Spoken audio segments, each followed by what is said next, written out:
Dr. Dre hears me rapping, he's like, wow, bro, you are incredible. If you were in California, we'd be rich.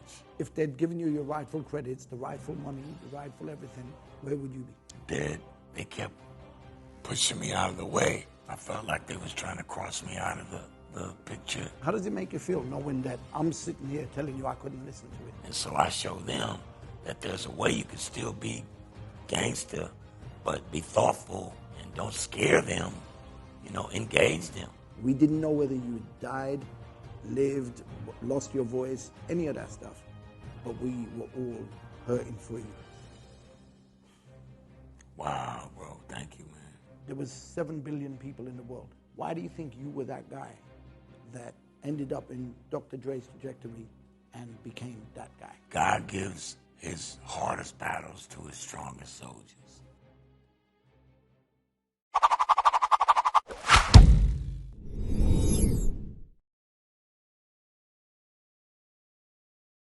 So today is a really, really special one for me.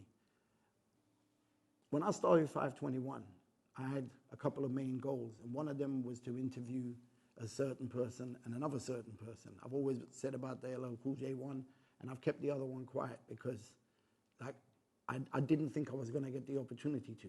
And as chance would have it, the opportunity came, and I'm sitting right here with that person. So 5 years ago when I started the platform, I said, this is the person I want to interview. And God willing, it's happened. Now, all I'm going to say about this person, if you're an artist, you're an MC, you more than likely have been influenced by this person. And if you haven't been influenced directly by this person, then you've been influenced by somebody who's been influenced by him. Yeah. So, and also, in recent times, I heard a lot of people talking about, my life is a movie. The guy I'm about to talk to, his life is an actual movie. And in comparison, most of you, your lives are more like a social media promo sponsored advert. No one can do it better. It's the Diggy Doc, yo. Hey. Yo, how you doing, bro? If we can reach, I'm Thank you, shorter my than friend. Thank you for the time. Thank you for the energy. Thank you for sharing your platform with me. It's a blessing to be here. It's my first trip to the UK. And so I'm getting a chance to receive love that's new to me. And it's a blessing. In that little bit there, you said the first trip to the UK. There was supposed to be another trip to the UK at one point, but obviously you had your accident, but we'll come back and talk about that. Because I actually ended up on the bill to perform at that show. Oh, wow. So we would have potentially met all those years ago. But you know what? I've seen quite a few interviews with you over the years. And for me, I feel like something's missing, right? I feel the interviews are all interesting, but it seems like a lot of the focus is based around the people that you know, the Dr. Dre's, the whoever and all that. And I feel there's a lot missing about you personally. So I want to go right back to the childhood, because the kind of person that you became when you grew up, got older and whatever, that has to come from somewhere. I've said this to so many people, right? And it's so important that people understand what turns that child into that man. Yeah, because you didn't just come out as another rapper. You came out as someone that changed the way people thought, the way they conducted their business, the way they constructed their rhyme formations and all that kind of stuff. So what can you tell us about your childhood? I didn't have the best childhood. It was my mother and father split when I was really young. And one went this way, one went that way, and I went to live with my grandmother.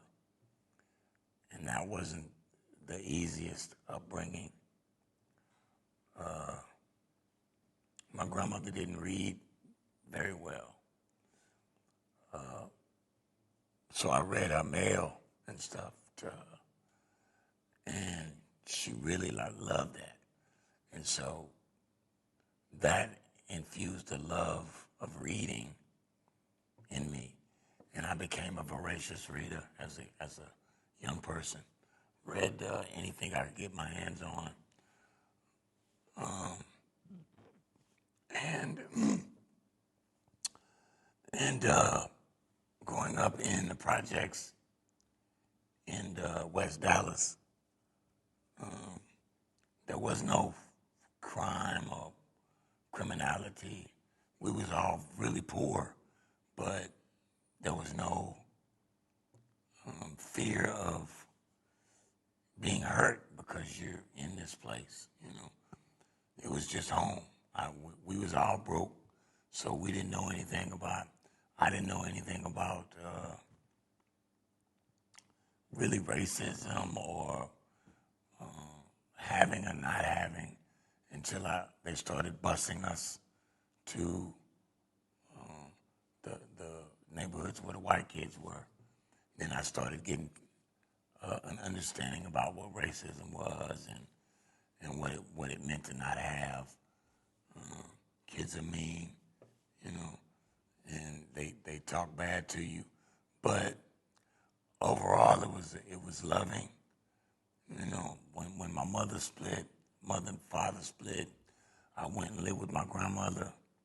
That's in the 6th grade. I stayed there for about a year and then got into it with my uncle at her house. So I had to move from there to my aunt's house. I stayed with my aunt for about a year. And then my aunt got tired of me. I had to move to my sister's house. I stayed there for about a year. Then I went and lived with my mother and her new partner, and I didn't get along with that person. I stayed there for about a year, and then went back home to where my father was in our original home. By that time, rap had showed up. I wasn't doing great in school.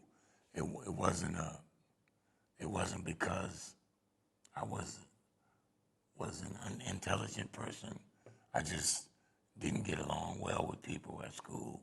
I was a loner, you know, but I continued to read. I started skipping a lot of school, living with my father. But I would read a word or two out of the dictionary and out of the thesaurus every day as I walked to school. So when I came home on the school bus, I would use this big word on my dad, and he would go, "Wow, you're doing so good." And I did that for another year till he found out. And I came home and gave me the business, you know. And by that time, I was about 15, and I just left, went and stayed with a friend. But I had been by that time, the Fila Fresh crew had happened. When you were 15? Yeah. Wow. And I was using those words at a nightclub where my friends were rapping. And my friends were breakdancing with a bucket, getting money. And I would rap for them while they was dancing to get a little money. And that's really how the whole thing started. You know, the whole uphill journey started from that. Them dancing, breakdancing, and me doing an intro for them, rapping and getting bucks in a bucket. Were you freestyling at that time, or were you written? So everything was freestyle? Yeah. And by freestyle, I mean off the dome? Oh, well, no. I had a prepared piece that I wrote for them as individuals whenever they did their little thing. It was a performed piece, especially for each one of them. It was 4 of them that was called the Rockets. And we did that for about 3 or 4 months. There was a person that came that was a part of a local TV show, a station, and she was like, "Wow, you guys are amazing. Do you think you could write something that introduces the TV shows?" And I was like, "Sure." I wrote that. And we're on TV, local TV. I'm becoming a sort of a local celebrity. This guy by the name of Dr. Rock, who had been with a group called the World Class Wrecking Crew in California, had just moved to Dallas. He was in radio now. That was the connection. Yeah. And he saw us on TV, and he was like, we should start a group. I was like, okay. And he called us the Fila Fresh crew. And we went to his house. And the first joint that we made was a song called I Hate to Go to Work in his garage. They started playing that I Hate to Go to Work song on the radio every fucking morning. This guy named Tom Joyner, who was a DJ in 2 cities at once, in Chicago and in Dallas. He played the song every morning on his radio show. And as rock blew up, he still had a relationship with those guys in L.A. They made a song called Boys in the Hood. By this time, it's a year or so later. I'm 16, maybe going on 17. This guy, Boys in the Hood record, is in Dallas now. They fly down to Dallas to perform that song. Dr. Dre hears me rapping in the bathroom. He was like, wow, bro, you are incredible. If you were in California, we'd be rich. I was like, okay, let's go. But he wasn't talking about the group. He was just talking about me. I said, I can't just fucking leave my group. Excuse me, my language. But about 6 months later, my mother said, if you're not going to be in school, you're not going to be in these streets because I'm not going to lose you to these streets. You're going to the Army. And so I didn't want to go to the Army. Dr. Dre had left me a card. I called Dre and said, does that offer still stand? He's like, yeah, come on. So my friends loaned me some money to catch a plane ticket. The rest is history. So how did you feel about leaving the Fila Fresh crew guys behind? Yeah, I didn't enjoy it. They were my guys, and they made me feel safe and comfortable. But as far as the songs were concerned, I didn't really need them because I was doing all the work. But I didn't know anybody in California, so I didn't want to go out there. And I had seen the movie Colors, and I was afraid of that whole world. But I didn't want to go to the Army, and so I just gave it a shot. You know what? As a fan of hip-hop, I'm glad you didn't go to the Army because we learned a lot from listening to guys like you. Thank you, brother. So, yeah, I'm glad. And to the Army, good. You missed out.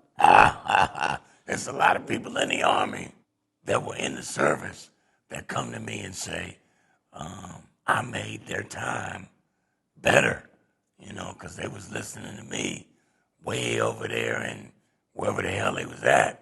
But they was playing that record over there. So I actually helped the service by helping their servicemen get through their time where no one could do it better. So you served 2 purposes without That's realizing. right, that's right. Brilliant.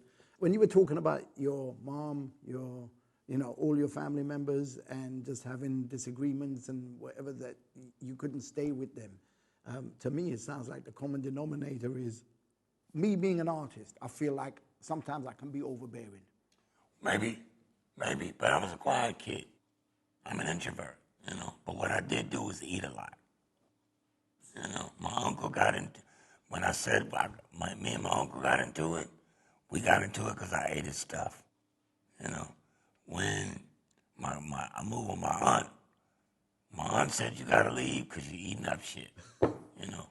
My sister, you're eating up shit, I didn't get along with my mother's a new person. That was a different story. Okay. But everybody was a growing boy. I was 13. You at that stage. I'm a big one. You at that stage where you're eating up stuff, and you're a 13-year-old kid. You don't know. You just, you feed yourself if you're hungry. But when you come from where I come from, money is hard to come by. And so people they feel a certain way about you going too hard on their food. The reason why I pinpointed that particular thing was just to make sure people understand that it wasn't that you're a problem. No, but your belly was. Yeah. No, I'm a good kid, man. I've always been a good kid. I'm not a thug guy. I've always been a people person. I love people. I think you said that in one of your lyrics as well. You need to get it. You need to explain that you're not a hood, that you carry a weapon when you're stepping. That's right. This one. Those streets in Dallas made you, right? They set you on the path. They didn't necessarily break you and whatever, but they set you on the path. You got to experience what fame was like on a street level. While you were doing that in the States, in Dallas, we were doing that out here in London. Yeah, we were building our reputation at the same time. What did you learn from the way people were handling you once they saw that you had a talent?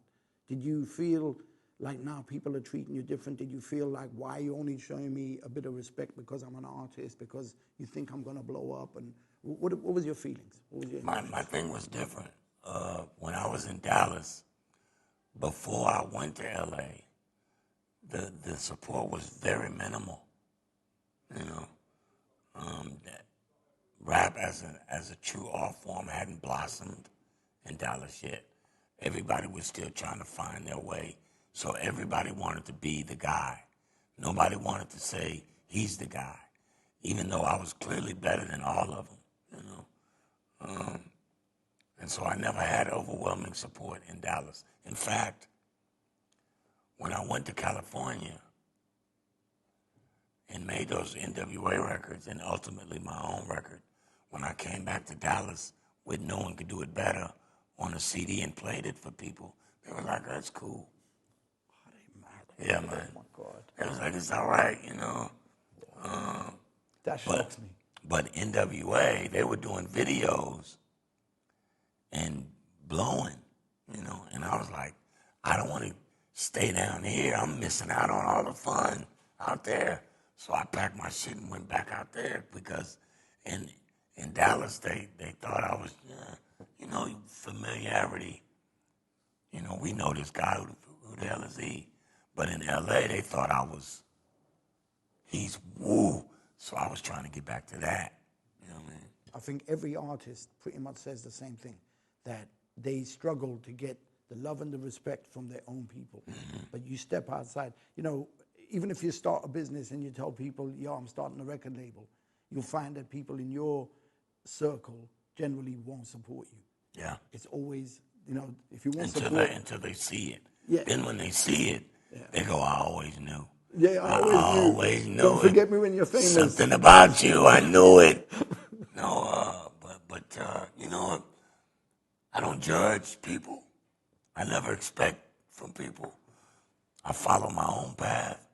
I'm responsible for my own destiny. That's right, to a certain extent.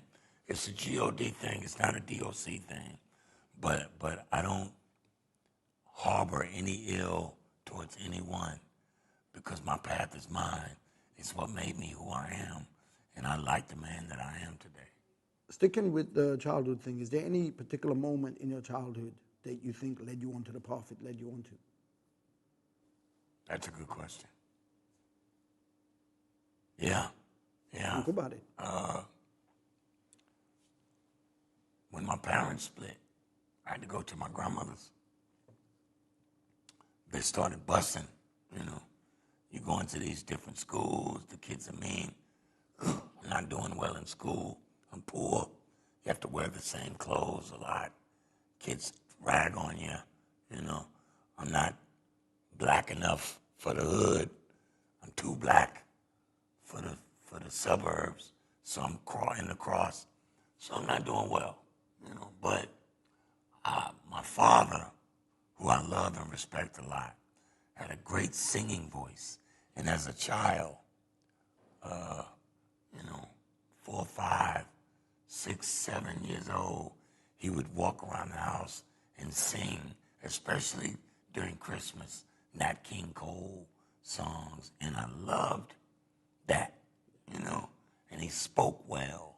You know, I'm a Southern person, but even in the art form, I don't rap like I'm from the South. I don't rap like I'm from the West. I rap right. But my father, he had such great diction in his conversation, and I love that about him.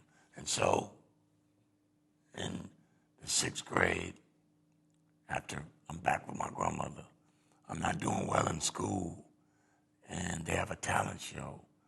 They say, if anybody's wants to come be a part of the talent show, then you get time off from the last class, which I was failing. And so I'll go, and I sang Michael Jackson's Girlfriend on that talent show. And they loved him. They raved about me so much, and it turned me on to something that I didn't know I had.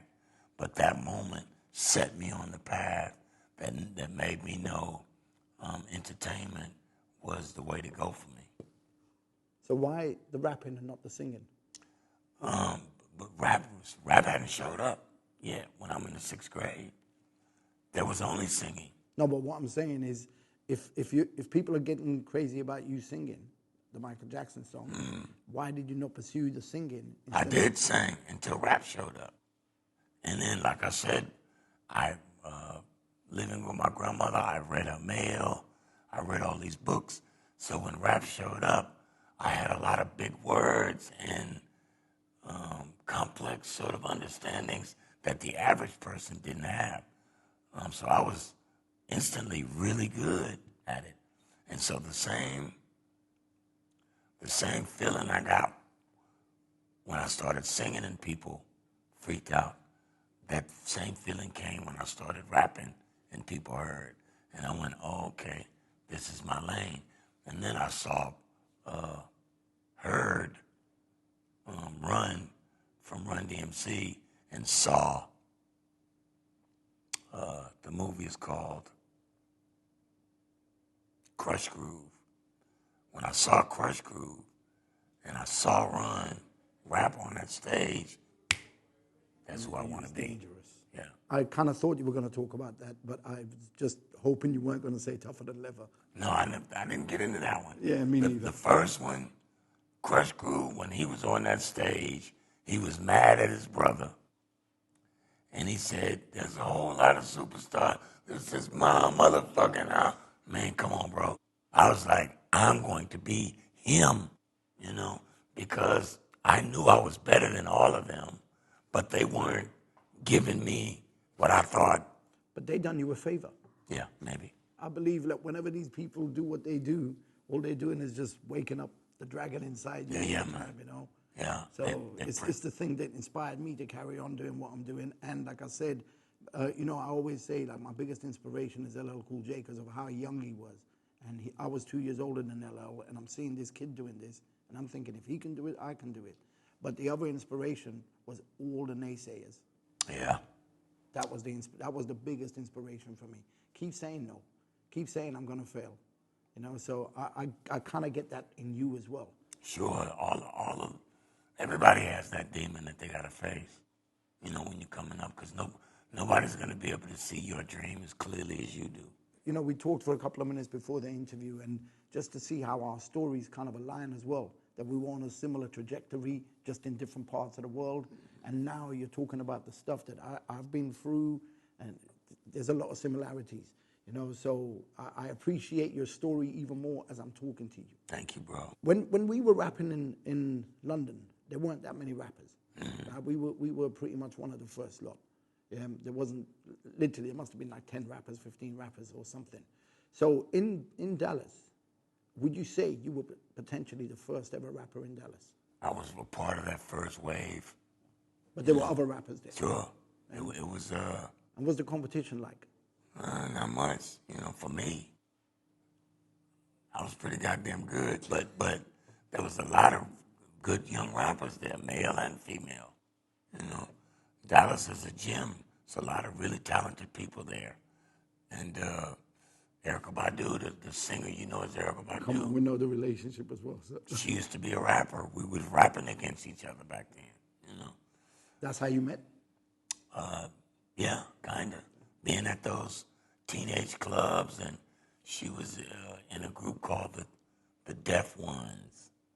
And I was in a group, and I was in the Fila Fresh crew. And it was MC Apples, and she was with a person named Killer TJ. So she was MC Apples? Yeah. Oh, wow. Okay. And I was Doc T, and my other guy was Fresh K. You know, and there'd be these big ciphers, and all the rappers would be rapping against each other. And the difference between those guys, us then, and what I see here so far is when you build these ciphers here, everybody's friendly. They support each other. They're friendly. Back then, we was trying to tear each other's heads off. You know what I mean? We wanted to be the one, and so maybe that's why you never get the support, because everybody want to be Michael Jordan. Nobody wants to be Scottie Pippen, even though Scottie Pippen got 6 rings too. You know, but it's a beautiful time. You know, I remember it fondly. I'm just glad I was the one that was able to get out there and make it happen. Yeah, and like I said, it was a blessing to the world. Your name, D.O.C. I read somewhere that it was to do with Dallas. So Kinda. yeah. So I don't want to spoil. It's in the film. oh, you got this documentary coming, right? So you And I don't want to give spoil it that. away. Yeah, it's super funny. But the reason that D.O.C. came into being, because I was Doc T, was when I made it to California, and after I put in all that work with Easy and N.W.A. on their records, when it came time to do the promotional stuff and the publicity stuff, they kept pushing me out of the way, and I took offense to it. I felt like they was trying to cross me out of the picture, and didn't want me to win or look good. So since they were N.W.A., then I put periods in my name so that a person would draw a natural conclusion, I thought. The D.O.C. and N.W.A. are partners somehow, you know. But that's kind of how we saw it, in particular when we heard the grand finale. That's what I did. Yeah, that was smart, purposeful. because that stayed with us forever. See? You know, so that was good. And then obviously, when we were young and we were listening to these records and we used to read the credits, we didn't see your name credited That's on another certain thing. things. That's another thing. So we didn't know you were involved. My point exactly. Right. They was taking the money, and I didn't know anything about that. So they were being slick businessmen by keeping Slick or corrupt? corrupt, by keeping me away from the press, keeping me away from that light. I wouldn't learn that why are you not here? You should be here. You know. Is there any animosity now? No, I think, like you said, everything has a purpose. I'm thankful and grateful to all of those men for the roles that they played in this journey, because had either one of them did anything differently, I probably wouldn't be talking to you, bro. Where do you think you would be if they'd given you your rightful credits, the rightful money, the rightful everything? Where would you be? Dead. Seriously? Tell us about it. Just moving too fast, man. You know, Well, you almost did die, didn't Yeah. you? So, but we'll talk about that as well in a minute. just going too fast, and in a world that I didn't belong in, alone. You know. As you're talking, I'm just getting this vision of, like, I always say to people that come up to me and say, you don't know what it's like, Blade. You know a lot of people. It's like, I'm lonely. And I'm like, you're lonely because you're with one person, or you don't have a friend, or you don't have a girlfriend, or whatever. Try being, like, lonely. Try not being lonely when you got 10,000 people around you. Yeah, man. I'm sure you've experienced that. In a room full of people, yet it's still just you. Yeah. Because you're somehow not a part of. How does someone like you, like, end up in a situation like that? Well, I was always an introvert, bro. Right. So it's always, if you can't be in your own company and be happy, then you're in bad shape. Would you say you were autistic or anything? Maybe, shit. I might be some of everything. You never know. But I don't mind. I create better when I'm by myself. When it's quiet and I'm alone, and I can hear the silence, I create better, and so I enjoy those times. Do you remember when you were writing any of your tracks, where, like, if I was to say, tell me what you were going through mentally that made you pen the lyrics to Portrait of a Masterpiece? Would you remember that? Sure. I was on an airplane during, before the Straight Outta Compton tour. This is when they were doing spot dates at roller skating rinks when it first started. And I would travel with them, and I wrote a lot on airplanes. And it was purposeful. I was going to use that time just to try and create so that when my time came, it wouldn't take long. I would be ready. And I usually wrote to other people's tracks that were hot at the moment.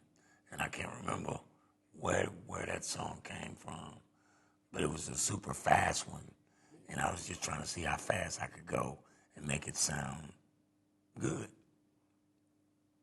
And it was dope. It was dope. Yeah, but I love the bit. It's just a conversation all the way through. It's not really a rap that's intended to do anything. You just start talking. It just happens to rhyme after 4 bars. What I love about it is the energy from start to finish, but then there's that little bit in the middle where you're just like, well, towards the end, where you're just like, let me catch my breath. Yeah. You know what I mean? We were doing that kind of stuff with our music. So when we were listening to the Americans, we weren't really hearing that. So when we heard you do that, we're like, oh shit, he's doing what the UK does. Really? Yeah. That's dope. I didn't know that. Yeah. We were kind of like on the whole movies thing and like breaking it down and putting cow noises and whatever else there was. That's dope. You know what I mean? So it was nice to hear someone like you doing that. Dre was, the whole stop and catch your breath thing, that was Dre's idea. That was a brilliant idea. Genius move. Dre is, without question, in my lifetime, the best producer I've ever seen or heard is Dr. Dre. And I don't mean in terms of making a beat, because it's the Sonics. The Sonics, yeah. Even though that Dre is top 5, 2, 3, making a beat too, because of how he puts it together. But it's the Sonics of how he mixes that shit, how he turns those buttons, that makes his shit different from everybody else's. I done an interview with Chris the Glove Taylor. So, we recognize Chris as one of the, if not the first, Ghost producer. So what's all these stories about the Ghost productions and stuff? I mean, we don't want to make this about Dre.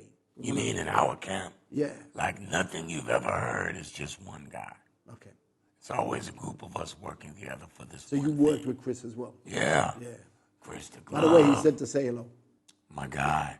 Got so much love for him. And same for you. You got to see the interview that we done, because the way he spoke about you. Bro, yeah. It was literally, I asked about you, what's going on with Doc, D.O.C, and he was just like, we weren't going to let him die. There was no way we were going to let him die. And, then I'll show you the clip. Those guys know my pain, man. Yeah. I'm so glad you used that word, the pain, because I remember I was outside a record shop in London when we heard the news about your accident. We didn't know whether you had died, lived, lost your voice, any of that stuff. But we were all hurting for you. Wow, bro. Thank you, man. I'm trying to hold back the emotions, because saying that has just taken me back to the moment. No, I get it. And we're so glad you're alive. Thank you, man. And I'm going to ask you a question based on that. So there's a couple of questions I've got based around that thing there. And the first one is, at the time when you were doing that album. Give me a napkin, something. No, it's all good. At the time when you were doing the album, there was 7 billion people in the world. Why do you think you were that? I feel these things happen for a reason. Why do you think you were that guy that ended up in Dr. Dre's trajectory and became that guy? Well, I can say this. Because I think you added something to what they were doing that, Damn that right. blew everything up for You them. damn right. Right. So They, I said this earlier, they had found a key. They were still missing the formula. They had found a master key. When they made Boys in the Hood, they found a master key, right? But then they made Gangsta Gangsta, and then there was another one of those songs, but they were all essentially the same record, you know. Boys in the Hood and Gangsta Gangsta is the same record. But all the other records around that record, the Fat Girl on My Jock and Something to Dance To and all of that other kind of stuff, just slide it to them. That wasn't it, you know what I mean? So they were trying to figure out how they were going to translate this new thing that they had found into something that they could mass produce to an audience that was bigger. And then you're talking about LA when that dirty stuff, they would not let you play on the radio. Couldn't get that on the radio. But that's the time when I showed up, right? And I wrote a song for Easy called We Want Easy. And so there's no cursing in it. And it's a street record, but it's a commercial record. You know what I mean? And so I showed them that there's a way you could still be gangster, but be thoughtful and don't scare them, you know, engage them. Make them laugh, make it funny. That one record, Easy sold 2, 3, 4 million copies of that record. He only had one single, that record. That gave it, I mean, that was the moment, you know. And so everything else came from that. And they was on their way. In fact, when I first got there, Dre was gonna be my DJ, like Will Smith and Jazzy Jeff. It was gonna be like that. Yeah. Everybody in Rakim kind of. That's why on my record, I always reference Dre as my DJ. But when that Easy stuff started to blow up, Dre was like, I don't think I can be your DJ, bro. I was like, cool, you know. So do you think you also made them realize their capabilities more because you were there? Absolutely. Talk about that. As artists, Cube and Ren and even Dre got a lot from me in growth. I didn't necessarily push them any particular way. That was something that I used to call stutter step, and it was just a style of rap that I was using. Cube uses it 2 or 3 times in his thing. So being able to cause them to change up their modes and their styles, and Dre being able to, when there's a difference between Boys in the Hood and the formula. The transition to G-Funk was during that era, you know. By the time you went through N.W.A. and Eazy's first record, going through No One Could Do It Better, you started laying the groundwork for G-Funk. By the time you got to Niggas for Life, you could hear G-Funk in songs like Always Into Something. So by the time you got to The Chronic, it was already cemented.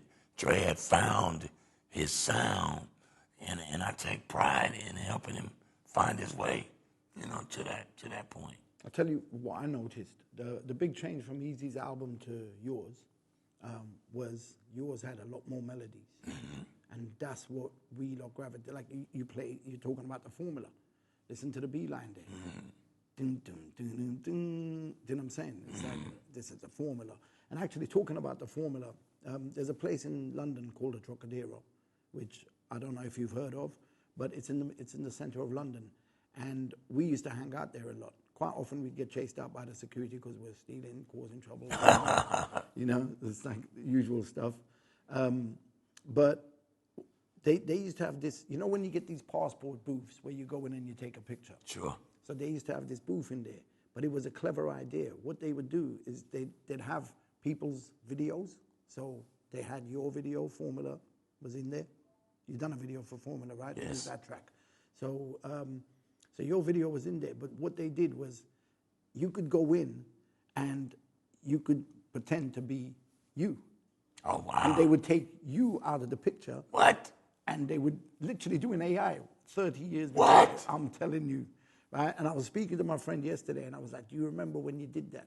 Because I was trying to, at the time, I didn't have a girlfriend or whatever, and I was trying to chat to some girl that was at the bar opposite. And he's in there, in the booth, and he's just come out, and he goes, I didn't know what he was doing there. And he goes, he came out, and he's like, yeah, check this. And we're looking at the screen on the side of the booth, and he's in the video for the Formula.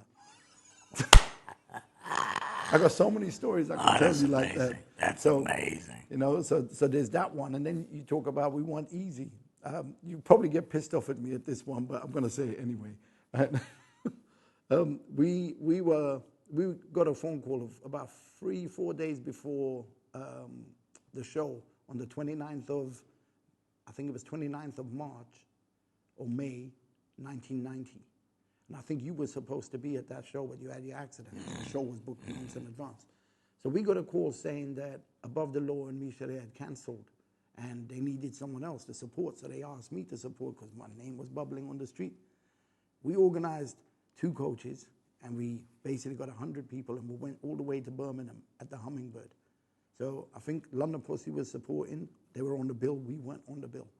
And we've gone all the way there. And when we got there, they go, no, Michelet and Above the Law are here, and you ain't doing the show. Oh, wow. So obviously, I'm pissed off, right? So I remember Easy gets on stage, and he's about to do We Want Easy. And he's going, yo, when I count to 3, I want everyone to yell out Easy. So he goes, 1, 2, 3, and everyone yells out, Easy. I wait for the silence, and I go, Ice Cube. Nice. Then he does it again. Because I was more on Ice Cube's side than Easy's. You know what I mean? Like, I don't know what it was, but I just liked Ice Cube. It's hard not to all like of them. you. Yeah, I liked all of them. But it was a fucking shame that those guys, that it just went the way it went. Yeah. Because N.W.A. could have been like the Stones, man. They could have been still making records today together. It's business, isn't it? Business screws everything just up. Fucking stinks. If people remembered what they got into this for. We got into this because we love what we do, and then if money comes, we all get rich. See, when the money what came, Dre said. But they was fucking from the beginning. There was that it was purposeful that they didn't put your name under the thing. That business. Was they were thinking, man, it's dirty. Corruption. But to finish that Eazy-E story, he done it again. And I waited again, and I went, Ice Cube. And Eazy was like, fuck that dude. He's obviously got a problem with the N.W.A. and Eazy-E. So then, after the show, we've gone outside, and I'm there with my girlfriend, who's my wife now, right? We've been together all this time. Wow. Right, so we're standing outside, and N.W.A. is getting onto the coach, and they're trying to make a move on her. They're like, yo, come with us, and trying to entice her. And she's like looking at me, going, you know what I mean? So I made a point, because I'm there with 100 strong guys, you know what I mean? And we're from the streets as well. So I'm just like, fuck all of that, man. So Easy's like I'm like, the usual thing. Like, you might be a star to them, but you're still a knob, you know what I mean? A knob? Yeah, like a dickhead. Okay. Because you can see she's with somebody, just be cool, you know what I mean? But anyway, so I put my arm around her and everything, and at the time, Boys in the Hood had come out. And do you remember the point where Ice Cube lifted the shirt with the gun? Yeah. Right? So I used to carry all these pens, because I was always writing. And in case I lost one, I always had a backup. So obviously I got up and I just went, show the pens. It was jokes to me. You know what I mean? It was just funny. It was just jokes. Yeah, Easy probably wasn't the best guy to do that with. I didn't know that then. I was just like messing around. Oh, he was not the one. Yeah, no, But we loved Easy. We loved N.W.A. We loved what you were doing. And yeah, it's sad what happened to him, obviously. Yeah. But those, for me, I reflect on those because those things happened to me. And it's, it's at the time, found it humorous. But then, obviously, 3 years later, 4 years later, he's gone. It's a real life blade. And then we start realizing, shit, I shouldn't have done that. You got to be grateful for those moments. You know, or we got to be grateful for the time we get, because no one knows when that time will come. You know, you said something earlier about Why you? I can't remember the way you phrased it, but I know that everything is purposeful, and that everything that happened during that time had a purpose to it. And it's all in the documentary. Like, I can't even express to you how good that film is, how spiritually connected it is to people. And I might be the vehicle that God chose, but that's all of us. What you just said, the vehicle that God chose, you might be. So many times things have happened in your life that has made me think that you are that guy. Yeah, and that's the reason why I asked you about there's 7 billion people in the world. Why were you the chosen one? That's right. That's what you said. And I am that, because God gives his hardest battles to his strongest soldiers. And so if I can make it through all of this shit and still have a heart to give, the reason I'm in Manchester today is to build a bridge, is to be able to give to the kids here the same way I'm trying to give to the kids in Dallas. You know, this next generation aren't like us in that they don't suffer from a lot of the BS that we did. And so there are a lot of, to build us. Yeah. And there are a lot of kids on there who have a genuine love for this art and want to be better and do better. I think that I can help them. You know, I think there are simple things, subtle things missing from their education of how to build that I can help them with. What would you say if I was to say, I feel exactly the same as you, that I do my platform strictly for that? Good man. I'll explain everything after, right? But I feel like I said, me and you, there's things you're saying. Well, obviously you're a chosen one as well, brother. Look at where you are after where you've been. That leads me on to the next thing. You know, we've seen artists, rappers, entertainers, actors, actresses die for a lot less. Yeah, we've seen people come and go. A simple stab wound in the back of a leg and they're dead. Yeah. You know, we've seen really simple things kill people. And you had a horrific accident. Yeah, that one that shook all of us. When we heard about what happened, we're all in pain. We were with you. Right? And I'm not just saying that because you're here. I can pick up the phone now and call friends and say, do you remember when we were almost in tears? No, this is something I've heard my entire life. I know it's real. Again, I'm going to ask you the question. Why you? You should have, in reality, with what you went through and what others went through, by the standards that were set of people passing away for simple things like a stab in the back of the leg, and you're here. Why you? Without giving away the film, I'm going to do my best to help you explain why I believe. I've always been a spiritual person. It's just my nature. It's just who I am. I remember as a 13-year-old kid, my brother was this kid that I called my brother growing up.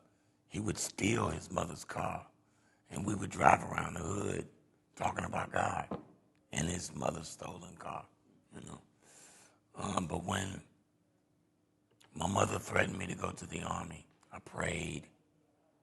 I said, God, this is what I want. If you will allow me this, I promise you when I get there, I'm going to tell everybody that it was you, it wasn't me. My album cover with the statue of Jesus behind me King of Kings, Lord of Lords. That was the beginning of my ministry, so I thought. But the kids thought I was talking about me. So they started wearing it on their rings, cutting their hair, wearing it on their shirts. And maybe I got caught up in that whole thing, and then the wreck happened. So I never had a chance to tell the people where that came from. So can you tell us? That none of this is me by my doing, that it's all God doing it. That is the detail. Yeah.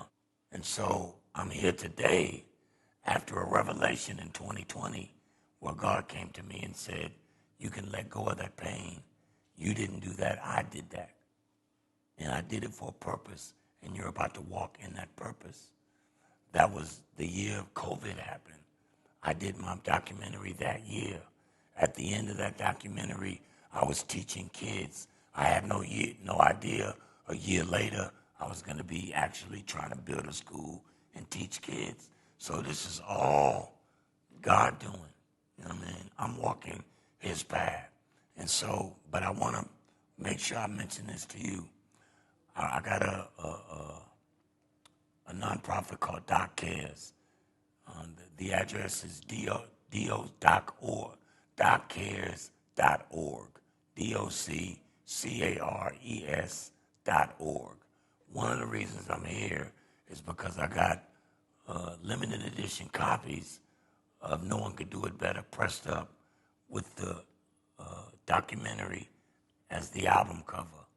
I'm doing this for fundraising for my school, that these albums are for sale for $50 if you donate $50 to that school, tax-free donation, then I will sign one of these albums and send it to you, right? All over the world? All over the world. How many you got pressed?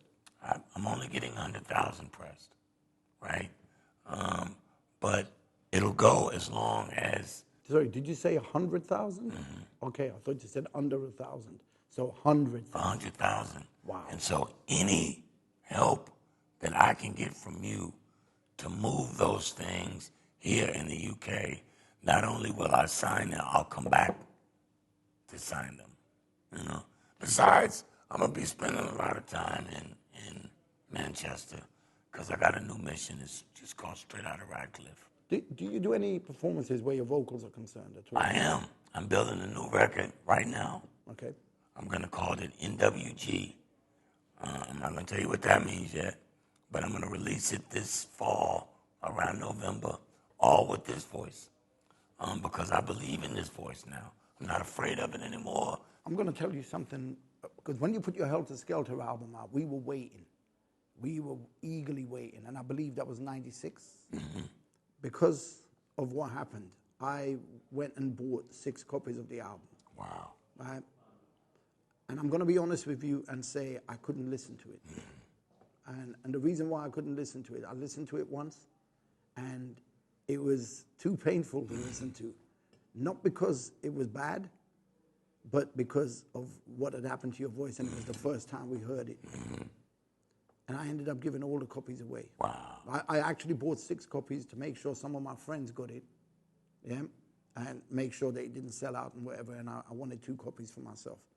But I couldn't keep it, bro. Imagine if it was that hard for you to listen to it, imagine how hard it was to make it. Yeah.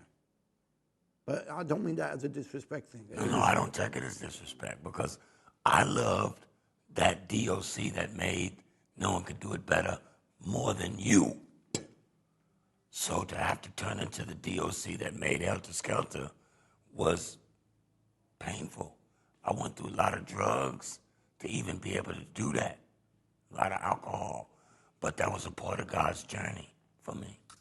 You know what I mean? How does it make you feel knowing that I'm sitting here telling you I couldn't listen to it, that I gave him away? I understood. I understand that. And you're not offended by that? No.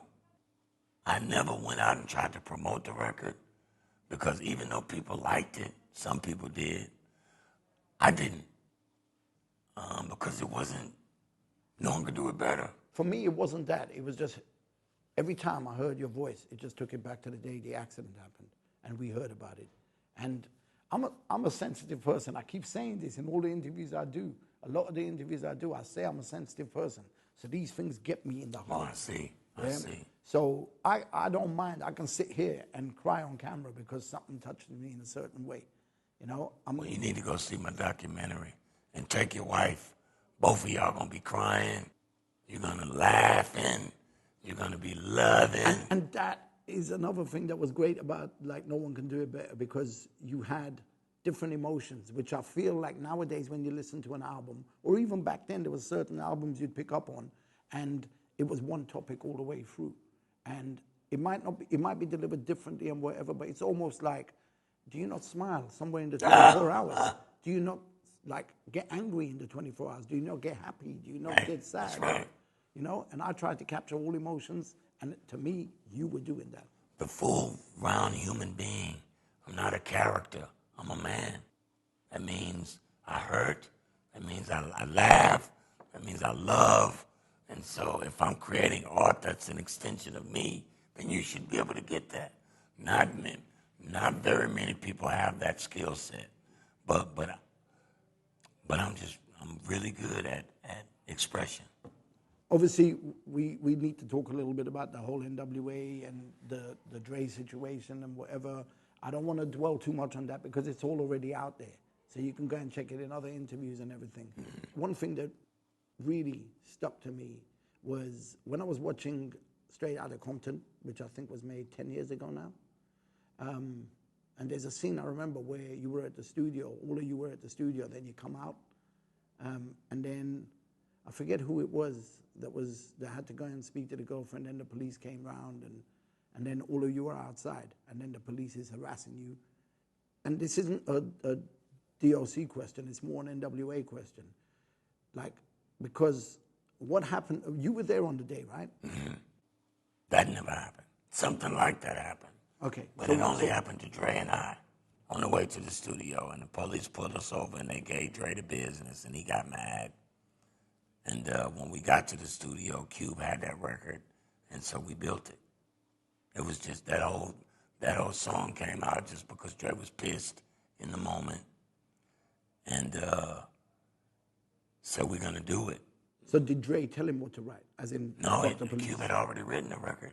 Oh, so it was just coincidence. Yeah. So I love the way they did it in the Hollywood fashion, because they made it seem like that moment that happened outside the studio pretty much blew N.W.A. No, the way I understand it, when Cube and Dre first started working together, Dre got in trouble and had to go to report to jail every weekend. But every weekend was the time that him and Cube would have to work together. So Cube got mad and wrote a song called Fuck the Police.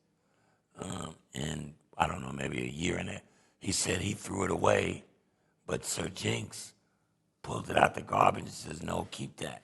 That's gonna be, you're gonna use that one day. And about a year and a half later, the opportunity came. All that whole shit, the way it happened, God was writing that story. Have you seen Clash of the Titans? Yes. Right, so do you see the bit where the gods are up there and they're... Yes. Right, do you feel that was going on with you? Absolutely, bro. It's going on with all of us. I feel that happening. As above, so below, bro.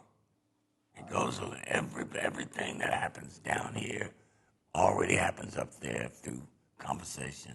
So if one of the gods wants to take me and put me in Dre's house right now, it'll be like, yo, Blade, you're going there. Something will happen next week, and and Jimmy Iovine will see your hat and say, I love your hat, and you got to come to my office, and then Jimmy will take you over Dre's just because you love him so much.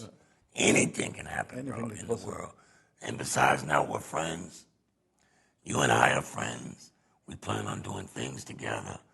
And I'll bring you to America, and I'll take you to Dre's house. Easy. I wouldn't say no to that. Dre wouldn't say no. Dre would never say no to me for anything. So your relationship with Dre, there was a point where things kind of went their different ways. We've had 3 or 4 major blowouts. And you're still the best of friends. That's right. It's my guy. You know, I've been around him my last 40 years of my life. I've watched him go from nothing to everything. And I helped him get there. I take a lot of pride in that. And he's a good man. And he recognizes that? Yeah, he does. Okay, so have you ever asked him why you were not credited and why you were not paid fairly? I don't like getting into those kind of conversations. With him or him? with anybody. Because if he says the wrong thing, it's a problem. I look at it like this. There's a reason why I don't have and my contemporaries do. And it has nothing to do with them. It's a God thing. And when it's my turn, the waters will rain on me and I have as much as they have or even more than they have. Because you know how things are. Time goes forward, opportunity goes forward, money gets higher. So I could be a 2 billionaire next year. I've heard you say in places that Dre always looked after you anyway. He does. You know, that's amazing. Just the fact, you know, I mean, that you've managed your friendship in a certain way. He's made sure that you were never homeless, all that kind of stuff. That's Right. what I gather. Now, I wish he'd have gave me $1 million out of that $1 billion, but that's cool. We gonna work it out. But has he not spent more than that on you already just by being your friend and I don't know. cars, I don't know. living accommodation, all kinds of stuff? Living in his house, Okay. feeding me, but I And eat the a way lot. you eat, I eat a lot, but I don't eat that goddamn much. But like I said, I'm not his son. Yeah. I'm his friend. yeah. And he's kept me in when I couldn't keep myself. Same with Snoop. Like I said, I started building this school thing about a year ago. Snoop gave me $200,000 a couple months ago. Yeah, man. He has to be on my board, and so this school thing is important to me. So when I start talking about the record that I came over here to make, fundraising, I need your help. You know. Speak to the camera. Tell people what you want. You know, tell them a little bit about what you're doing in terms of the project. Also, we got your documentary to discuss, and just promote yourself and promote the things you want to promote now. So, good people of the UK, I'm here to start establishing a bridge between the US and the UK, especially from a hip-hop perspective. I believe that there are collaborations that we could have together that could benefit both sides, especially in the climate that things are today, where everything is so divisive.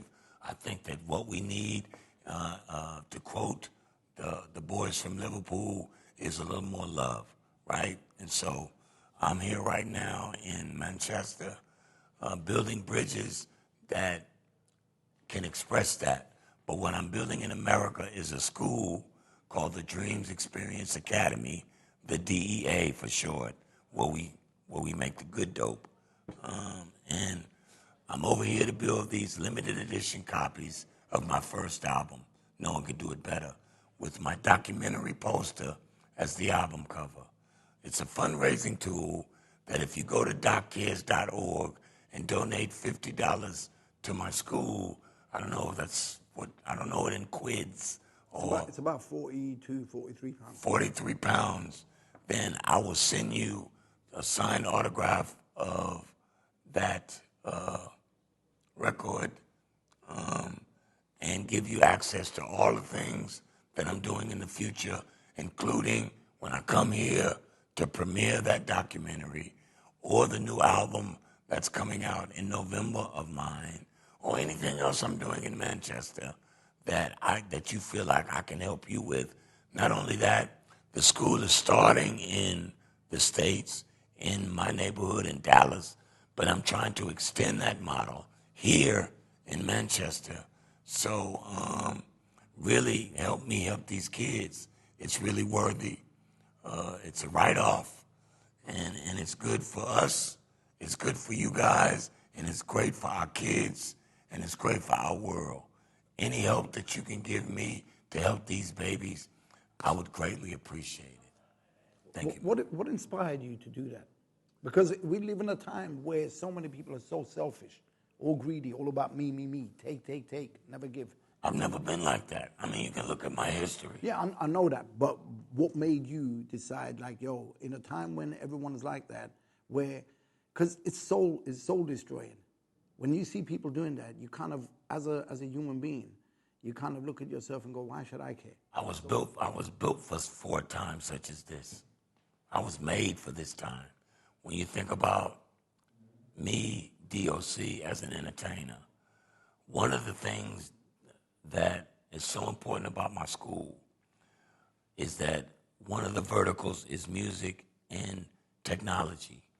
And since the advent of AI, record labels are coming to me saying now, we'd like for you to reconstitute that old voice using AI and make another D.O.C. record. That's an opportunity not just to add on to legacy, but to use it as a platform to teach my kids in a space that if I don't help them get to, it's not going to come to them. You know what I mean? Especially that are born where I'm born from. Whether it's production, whether it's TV and film, whether it's technology, it allows me to use my situation to put my kids in a situation where they can get more access, more opportunity.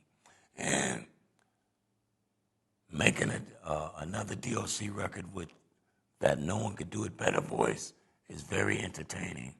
Here, like I'm saying, it allows me to close a chapter. And when the young D.O.C. has a chance to battle the old D.O.C. on the same record, it gives me a chance to open up a new chapter. Would you say you're a bit of a philanthropist? Absolutely. A bit or a lot? I'm a people person. I'm the people's champ. I'm all about the people, so I'm heavy into philanthropy. If I had it all, they'd have it all. Because it's not about money to me. If I build billionaires, I should never be broke. What is your end goal with the school? Is it also going to include employing people, giving job opportunities? Absolutely. Where does it stop? Because you got Manchester. Are you going to expand it to London? Absolutely, bro. Okay. You know, you do by doing. I don't want to plan. I want to go. I want to do. So I mentioned the AI record. Now the kids get to work with me on the record.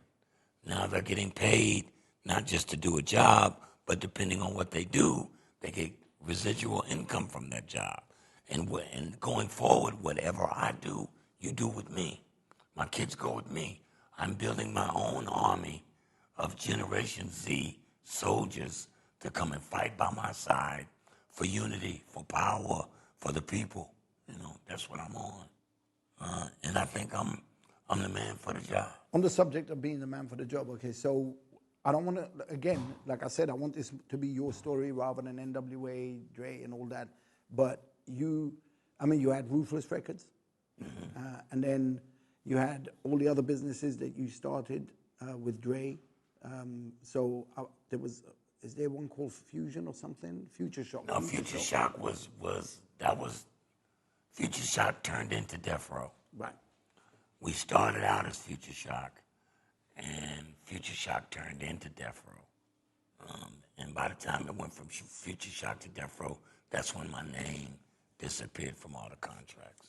The reason that I mentioned the record labels is just basically to give some kind of picture as to your knowledge on running businesses, being fully aware what you're doing, that you came up with the ideas. So this isn't a new thing. This isn't someone who's desperate trying to get into something. I'm a man that was made for this moment in time.